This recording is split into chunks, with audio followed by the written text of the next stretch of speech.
G'day guys, welcome back to my channel. My name is Wildkard. Thank you for being here and watching my content. As always, it is my pleasure and absolute privilege to talk about the greatest game in the world, rugby. And yes, it's time to read some news from last week. It was the first round of the Six Nations, but there's more important matter to talk about. That is my favorite team in the whole world, the Melbourne Rebels. So it has been revealed that the fate of the Melbourne Rebels is not looking good. The debt has been continually ballooning, I guess, has been revealed. There's been more debt than initially thought. I think it was reported last week, it was only about 7 million, but this week it's ballooned to about 20 million in debt, including about 10 million in taxes. There's like $1 million of payment to the stadium that they play at. So they're owing money to the stadium that they run their games. I mean, Super Round, with all the money they make at the Super Round, how can you still own $1 million of fees to the stadium? Okay? So as a result, right, it has, the reason I report on this sort of things is because it's cascading influence for the rest of the Australian rugby community, because now Rugby Australia has to do more deals with the Victorian government, promising games to play in Victoria. We've seen 2 Bloodless World Cups being played in Melbourne in the last, 4 years. I haven't seen one in Sydney. Once every World Cup cycle, I get the Bloodless World Cup coming to my backyard. And then there was talks about the Rugby World Cup final. Yes, the Rugby World Cup final 2027. They were heavily pushed. It was heavily pushed to be played at the Melbourne's cricket ground, the MCG in Melbourne. And I couldn't really fathom why they did that. But now it has been revealed that these are all part of the deals with the Melbourne government, the Victorian government, as part of the bailout. They will have to just kind of like pay them back with having these big events played in Melbourne. So the latest offering to the overlords at in Victoria is that as a result, they're gonna try get the Victorian government to come in and try to get the stadium that they owe money to, the Amy Park.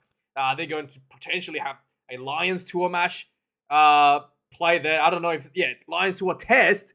So it's one of the 3 Lions Tours matches going to be played at Amy Park. Not at MCG, it could be not at Suncorp. So yeah, think about it, right? One game will be like at Suncorp, right, as it should be. One game will be like at Sydney, all right, Homebush, as it should be.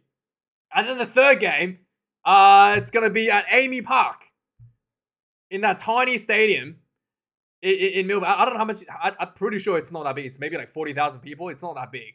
It's not like the MCG. Financially speaking, you should probably try to host that at the MCG, right, where you can hold 100,000 people. But yeah, that's just the financial dealings that Rugby Australia has to go through. That's not even a smart decision. But they have to, because they're indebted to the stadium, and they also have an international test match with Wales going there this year, that's fine with me. Like the test match of Wales by the British and Irish Lions tour, with so many people coming from Europe. I think that, I don't think that stadium will be even really big enough to financially make sense to host a test match. Not the match against the Rebels, it's the match against the Wallabies. Okay, so so the debt is just accumulating, and then Rugby Australia has to do these backdoor deals to try to patch it up, to try to make it work, and they're trying to get a decision to keep them. Obviously, they've already decided that the Melbournes will be afloat this year. They're trying to work out a deal to keep them afloat another year, going through the Lions tour, and you sleep with, what did they say? You sleep with dogs, you end up with fleas. Kind of what's happening here. Yeah. Anyway, next up, the second most important thing happened last week was the Six Nations. The first round of Six Nations was quite entertaining, to be honest. I thought it was going to be. I actually thought the Italian game was going to be one that I just kind of fall asleep watching, but no, it was actually quite good. Italy actually put a good performance against England. They were pretty close to beating England. England kind of like seized control and did their penalty milking game strategy and put themselves back into the win bracket. But it was much closer than I was expecting. I thought that the Italians probably let themselves down a little bit in the second half. Consistency definitely wasn't there, but it was looking quite spicy. Some of the attacking, prowess that was shown in the game, early in the game. The other big game, the big, news. France losing at home, 5 tries conceded against Ireland. Johnny Sexton, without Johnny Sexton, with the retired Johnny Sexton, Crowley did an excellent job, whereas France, without Antoine Dupont, completely fell apart. And then finally, the game that was probably the most entertaining, surprisingly, the Wales game. Never in my life would I think that a Welsh game would be exciting, but here it is. There was actually really, really good effort. Warren Gallen, a lot of respect to the guy. He's turned the team back from just absolute depths of hell. And the Welsh team was missing, again, literally had players like Riz Zamet pulling out the day of the announcement to go play NFL. Who cares? Right? And then Wales was 27 points to nil in the second half, early in the second half, and then to pull themselves almost win. If they had landed a conversion in the first try, they would have actually won the game by 1 point. So they missed the conversion for one of the tries, and that was the difference in the end, 26-27. I was very surprised. Like the Welsh had plenty of opportunity. If this was England, right? I made this comparison after the game. If this was England, if they were like 20, if they were like 20. What was it? 21 points to 27. England would have taken a penalty to try to close the gap, right? But Wales didn't do that. They were not. We're gonna keep going for the tries, and they pushed through. They didn't attempt any 3-pointers, and then they really fought themselves with a lot of grit, and that was that's really what rugby is about, and I really really enjoy that. Scotland kind of let themselves down. Finn Russell was having a bit of a masterclass for about the first half or so, and then the team just fell under pressure. 2 yellow cards, I think it was, leading to I think 1 or 2 yellow cards. But definitely the discipline hurt the Scottish team, and let themselves down quite a bit. So this weekend coming up, some big games. So Scotland will be hosting France. This will be quite interesting because we know how Scotland goes, right? You win the opening match and then you proceed to lose 3 matches in a row and try to pull yourself back out of the fire in the final round against, I don't know, whoever, right? And that's basically the yearly, performance cycle of Scotland. It's a U shape, right? You go, it's up and down and then try to come back up again, right? Like it's a reverse bell curve. Usually teams kind of do the bell curve, but the Scotland's a reverse bell curve, right? So hopefully Scotland don't just come out and just concede to France like they kind of hopefully that pattern ends this year, but we'll see. England Wales will be a very big one. The Welsh team has been announced. We'll look at that in a second. Italy versus Ireland on Monday morning at 2 a.m. And I'm so glad this is in Dublin, so probably just going to be an early night for me, but we'll wait and see. And next up, so yes, Wales have named a lot of changes against England. Obviously, the team in the second half performed really well, leading to some of the players getting the nod to start. The big one is Lloyd. He was pretty instrumental in the second half. Really outperformed his kind of counterpart. What's his name? Costello, who kind of started the game. Really had nothing going for Wales. So getting reward that he kind of deserved. But big changes of the Welsh team all around. How many changes were there? It was just. There was a lot of changes to the Welsh team, but let's just quickly go through the team and see what happens. Coming in at number 1, even straight away, I think the front row has been changed. Coming in at 1, Gareth Thomas, Elliot D number 2, Kieran Asarati coming in number 3, Daffy Jenkins, the captain, coming in number 4, Adam Beard retains number 5 jersey, Alex Mann number 6, Tommy Raffel coming in number 7, and Aaron Winwright, who was the man of the match last week, was absolutely excellent, coming in at number 8. Coming in at number 9, the changes here. Tom Williams and is that his name? Iona? I tried. I almost when I see. I don't know how to pronounce his name. Ion. It's almost like Ioane. He spells almost like Ioane. It was I almost called him Ioane, but I don't know how to pronounce his name. Let me know. Lloyd, Rio Dyer, Nick Tompkins, George North returns to number 13. Josh Adams and Cameron Wingnett comes in number 15. And the big return is obviously George North. Tompkins, I thought, was my man of the match last week. I thought, even the team was down and out in the first half. He was just always on and going. Aaron Winwright obviously took the spotlight in the second half with his try and then really showed a lot of hard running late in the game. Probably more impactful, but I thought Tompkins was probably man of the match for me because he just, it's easier when you're kind of like on the rise. When you're down in the depths and then you're still going to go hard, non-stop, I thought that was a better. I was a big fan of what Tompkins did in that game. In reserves now, Ryan Elias, Corey Don Markowski, Archie Griffin, Will Rowlands, Tian Basham, Kieran Hardy, Kay Evans, Mason Grady, and that's the Welsh team going into against England at Twickenham.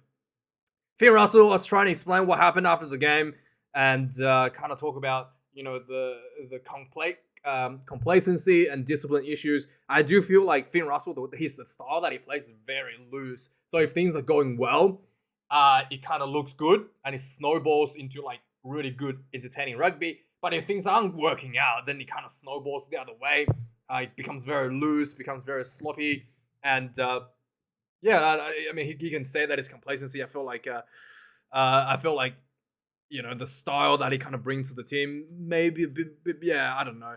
But then again, Finn Russell, I really don't have much to criticize to say. I wouldn't say that it's his fault, but I feel like just the overall style of the Scotland team is a little bit loose, to be fair. For the Irish, going in against Italian, they're going to have a big return for Gary Ringrose. I don't know, he might just come off the bench. Hopefully he doesn't get injury. I guess he can just start, just get some game time to get himself back at him.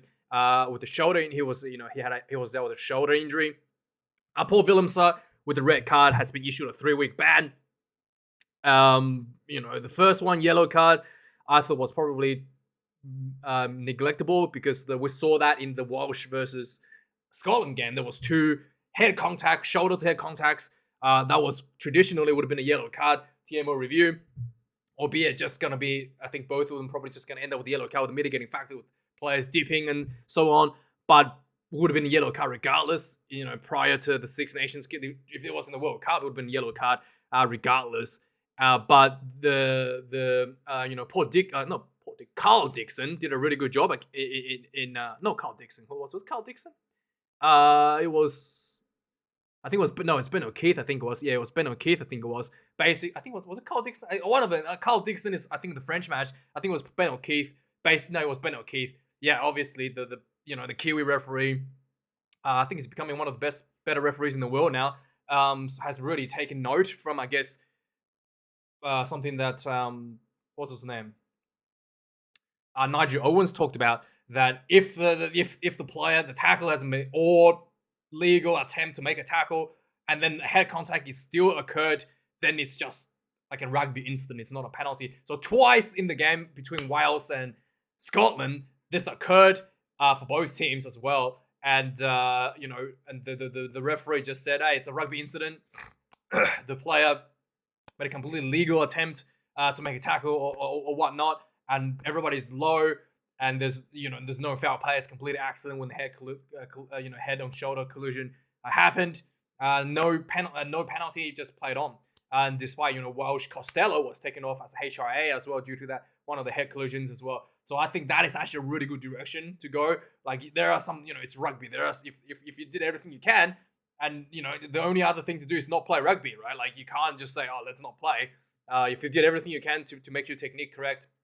So that's the first one. I think could be argued for. Oh yeah, no, here's Carl Dixon is here.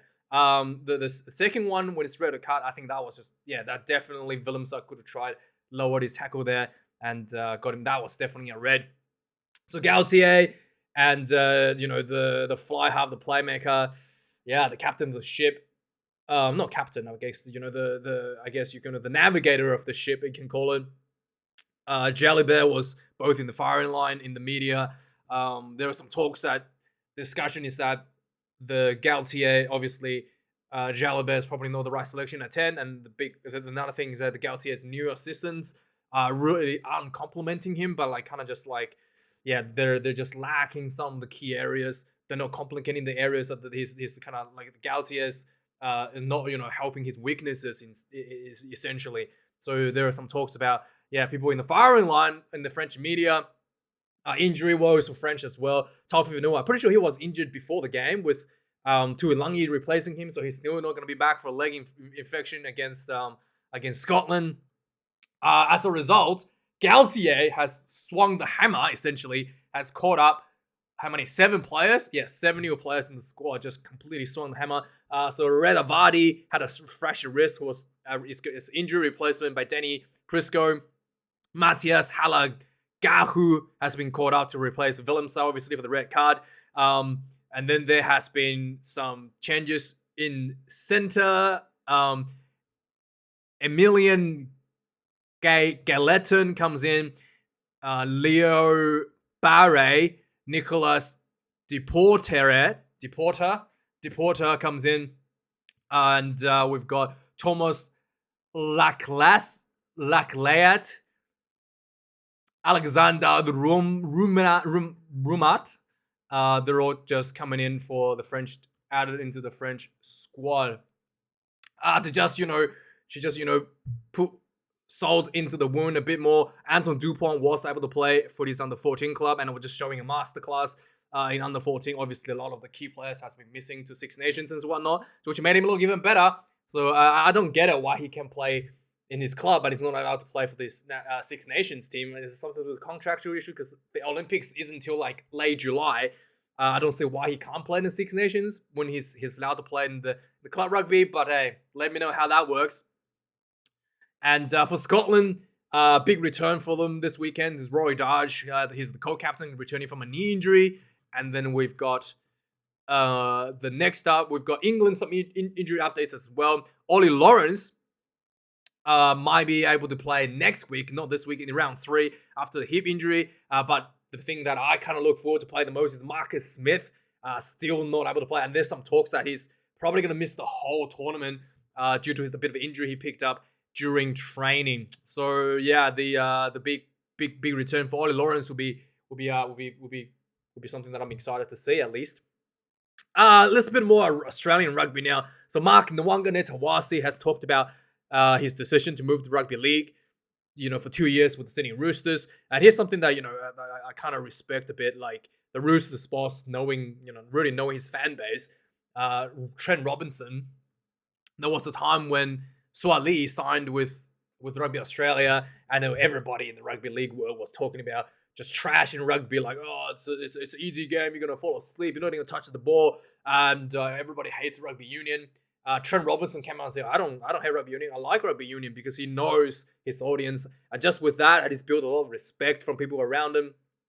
And then the Nwanga-Netawase basically talked about, Trent Robinson is how he kind of admires the coach. His respect for the coach is one of the reasons why he kind of considered to play for NRL. And it shows, being nice, being a good sport really pays off. Having that personal, Trent. I knew he was, when he came out and made it really clear that he do not hate rugby.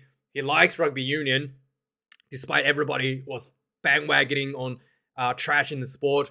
And there's the result. He got people like Mark Nwanga-Netawase to be able to join his fold.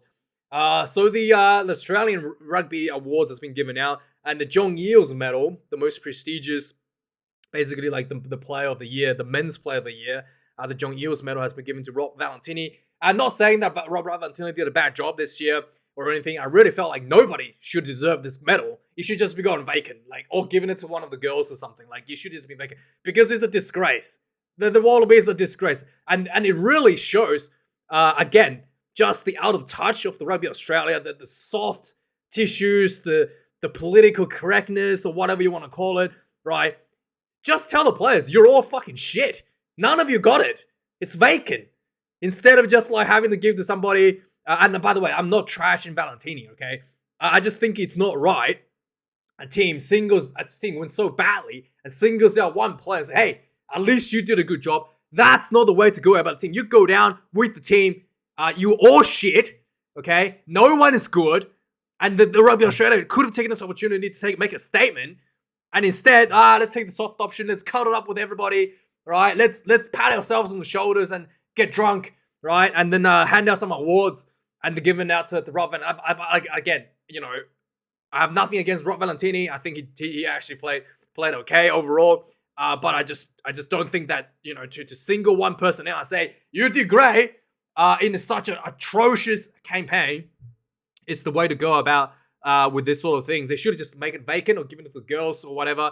give to somebody, right? Like, it's just, yeah. The only one I do think deserved the reward. Actually, I don't know if it's the only one. But because I don't watch the girls' game, so I don't know if the girls, how that works. But the only one I think do deserve the reward is Angus Gardner. Definitely the referee of the year. Angus Gardner is definitely did his good job this year. Again, anyway. Next up, Rassie Erasmus has finished his big announcement for his finishing his coaching stuff for going into the Rugby Wildkard 2027. So Tony Brown, Jerry Flannery has already joined the assistant coach, and Jacko Piper, the injured / retired immediately referee, has become a consultant. The Springboks have been talking about getting a referee consultant, trying to get Nigel Owen come in to be a referee consultant for a while now. So Jacko Piper has finally joined the role as a referee consultant. And finally, Dwayne, the Rock Vermeulen, has become a coach. Yeah, we saw him in the coaching setup a little bit. We definitely saw him in the coaching box a little bit during the last year during the whole campaign. I don't think it was just the World Cup. I think it was there in the Rugby Championship and the warm-up matches as well. We saw him right next to Rassie Erasmus with a microphone on, and there was some speculations back then that he might become a coach. And here it is, Dwayne Vermeulen. I think that his leadership, just his presence, just giving that. I think it's the way that I think Rassie connects with his team. You have someone that everybody's familiar with, someone that people play with, to come in and talk to you about things, to help you out. Really kind of connects the coaching stuff with the player base a little bit more, makes communication a little bit better.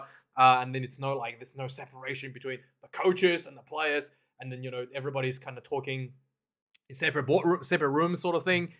Just having Vermeulen as a conduit between the two, I think is really, really smart. And next up, Achi Sneeman, some injuries coming back. He had been out for a bit of a chest shoulder injury, and he will be returning to training immediately, which means he might be available for the Rugby Championship, which is good. Yes, Kurtley Beale has been, in and out of courts with sexual assault allegations, and you can go read this yourself. This is quite spicy. I'm not gonna read it here, right? So go read it yourself. This is quite spicy. And okay, look, I'm just kidding. This is why you click on this video. So yeah, it was a bit spicy. So it's like some of the allegations are quite wild. You can go read it yourself. Obviously, it's still ongoing in court proceedings. I'm not gonna say stuff that can get me sued. So yeah, it was alleged that the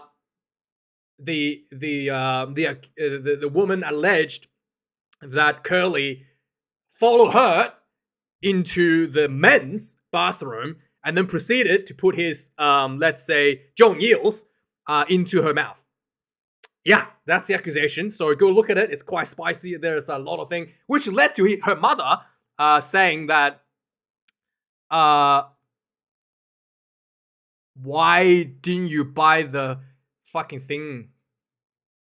That's from her mother. Is it from her mother somewhere?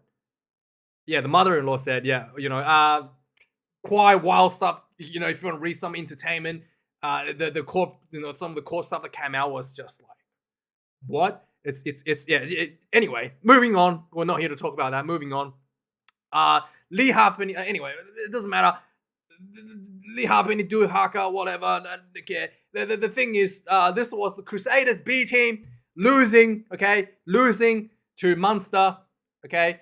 Let's not get this too excited, okay? It's the Crusaders B team, okay? Scotty Barrett's not even there. I mean, is it even a Crusaders team if Scotty Barrett's not playing? I don't think so. And, it's Will Jordan's not there.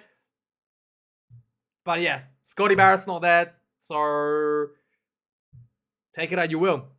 And apparently there was a penalty at the end that was missed. Could have led to Crusaders snatching a late comeback win. But B team. Don't get too excited. Absolute B team. So Lewis Liner is looking set to move to Benetton. He has been silent a little bit. I think at my understanding is that silent a little bit at he's a very exciting player. He's been kind of like silent a little bit at Harlequins because apparently they think his defense is not that good. Like he's great at scoring tries. But anyway, so yeah, there was a time where he was talking about debuting for England, and he's going to Italy now essentially to play for Benetton, and that means immediate return to the Wallabies very soon. So yes, I don't know what's going to happen with Louis Liner, but I think if he goes to play for Benetton, then his chance of playing for England is basically gone, essentially. So he could potentially debut for Italy. Who knows? But I don't think that's the right move for him. I mean, so young to go to a club like Benetton is really not good for your development. And not to say, anyway. Apparently Benetton's doing quite well, but I don't think playing rugby in Italy is the best environment for someone who wants to make it, as a world class player in a tier 1 nation. But anyway, that's my opinion. Finally, Pangai Jr. If you don't know this guy, he left his Bulldogs club at the Rugby League and then went on to do boxing, and then now he's back to Rugby League because he couldn't make it in boxing. And there was some talks that he did reveal that he spoke to Eddie Jones. So of course he's gonna speak to him, right? Rugby Australia desperate to get some quitter to join the team. So there was I tried to find the report for this, but there was some reports. I'm pretty sure that the reason he quit he quit the Bulldogs was there was accusing that he was actually no, there was I don't want to spread rumors, but there was some issue with the manager with his attitude essentially. I don't want to go too much into it because I can't find the articles anymore, but I don't want to just be like, oh, he did this and that, and then people it's not true. But yeah, but there was some people were concerned about his attitude. But yeah, I mean, of course, perfect candidate for the Wallabies. People who quits his club to do something else, and then backtracking anyway. But yeah, it shows the kind of people Eddie Jones are looking at, right? Just yeah, instead of Michael Hooper, this is sort of player that Rugby Australia wants to fill up the ranks with. But anyway, that's the news for this week. Thanks for watching, guys. Like, comment, subscribe. Stay tuned for the reviews this weekend. I might do some previews as well. We'll see how that goes. And thanks for watching. See you guys later. Have a good week. Cheers.